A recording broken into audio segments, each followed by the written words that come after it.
cómo es el Jardín de los Cerezos, eh, bueno, para mí es un misterio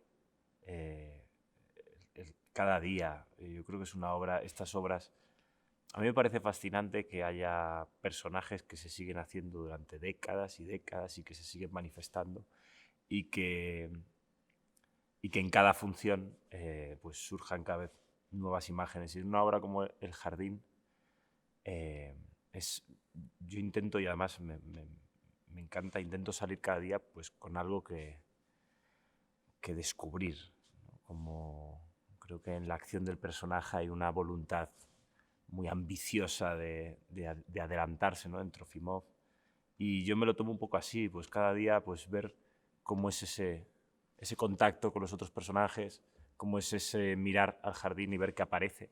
Siempre uno tiene pues eso, su trabajo, ¿no? De ensayo, lo que ha ido rescatando, pero para mí es un lanzarse, bueno, creo que lo he hecho teatral siempre, ¿no? Pero en este caso, esa incertidumbre, para mí el Jardín de los Cerezos es siempre incertidumbre.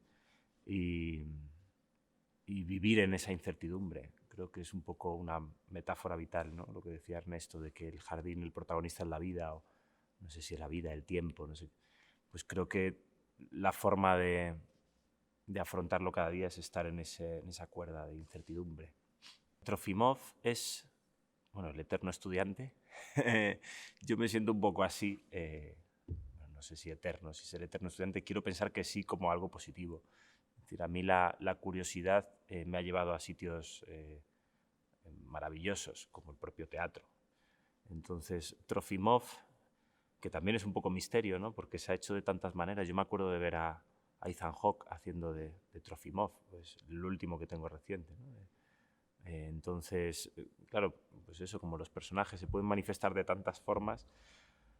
Para mí, una cosa que se ha dicho mucho, que no es descubrir nada, hay un aspecto idealista, ¿no? Hay un discurso de progreso que él encarna, ¿no? Y que yo creo que Chekhov da un testimonio de algo que había en la época, ¿no?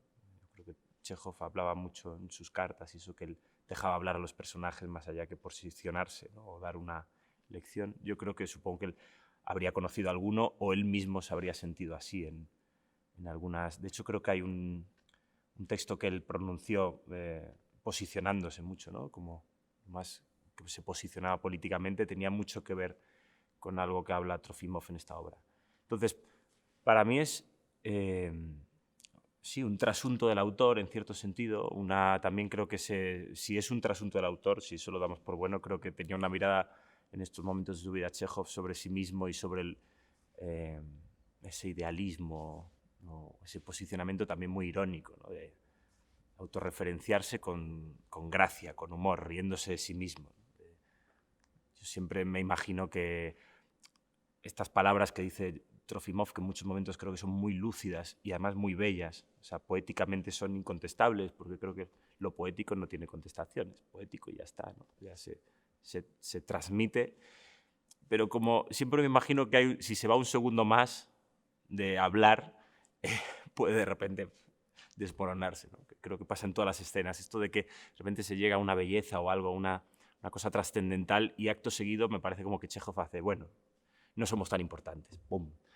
Y esto que dice Lyubov a Trofimov, de usted realmente no hace nada, creo que tiene mucho humor y al mismo tiempo algo muy trágico, ¿no? De esta voluntad de cambio, estas ideas bellísimas, esta esperanza y a la vez esta incapacidad para la acción, que a mí me parece que es lo difícil, ¿no? de este personaje. Sí, bueno, ¿qué hace? Habla, habla, habla y hace algo, ¿no? Pero al mismo tiempo creo que lo que tiene que estar presente es algo con lo que yo me identifico mucho, o supongo que todas las generaciones, que es el querer llegar a algo, a fructificar algo y a la vez una cierta incapacidad o frustración porque lo que se pretende en ciertos momentos vitales creo que es como inasible, ¿no? Entonces, estar en esa búsqueda cada día, ¿no? Bueno, qué quería contar con Chekhov, para mí es eso, el personaje, lo que va ocurriendo cada día. Y a veces pues estará más lúcido y otras veces pues todo lo que puede, hace lo que puede. Me parece precioso eso, los personajes, me parece que todos hacen lo que pueden. Bueno, es un personaje además que llevo mucho tiempo queriendo hacer. Hubo a mí me preguntabas antes cómo llegar a este proyecto. A mí Ernesto me llamó con bastante tiempo de antelación. Voy a montar un jardín de los cerezos y me gustaría que interpretases a Trofimov. Y yo, en este caso, tenía la suerte de tener trabajo, pero un trabajo que dejé para poder estar en esto. Que aún no estaba a punto de entrar en otro proyecto y de repente esto llegó y le di una prioridad absoluta. Aunque había mucho tiempo vista, es algo que hacer el Jardín de los Cerezos, hacer Trofimov y hacerlo pues, en un espacio de tantas posibilidades como el Centro Dramático Nacional, pues para mí era una prioridad.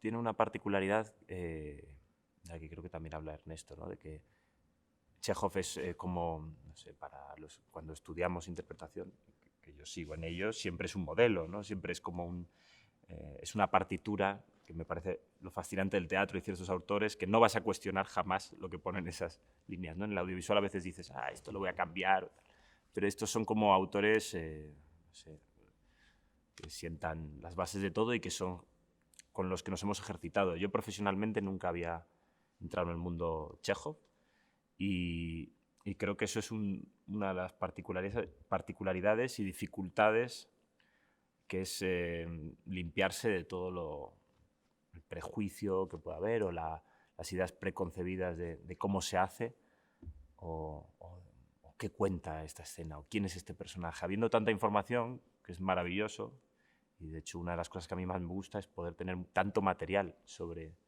algo en lo que se va a trabajar.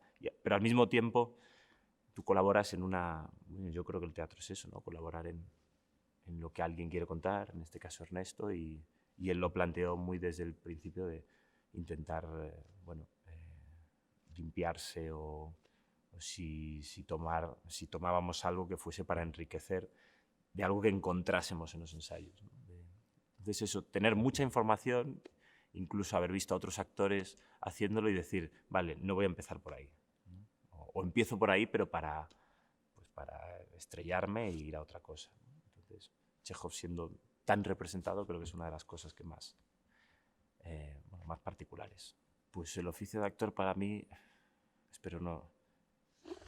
Me extendería muchísimo, porque para mí, yo como buen gallego, creo un poco en las meigas, mucho, y aparte de todo lo azaroso, yo empecé en el cine muy pequeño, pues con 11 años, pero para mí el trabajo como actor ha sido la búsqueda de llegar a este oficio mientras trabajaba. O sea, yo me considero actor desde hace poco, relativamente poco. Yo llegué de mucha casualidad y me parece que el teatro es el lenguaje del actor. Y es curioso que la primera obra que yo hice aquí en el Centro Dramático Nacional, y una de las primeras, fue El viaje a ninguna parte, que habla tanto sobre la vida y sobre el actor, y además una obra de Fernando Fernán Gómez, que es el primer actor que yo tengo conciencia de conocer. O sea, de que haya una persona delante y me digan, este señor, Fernando Fernán Gómez, es actor.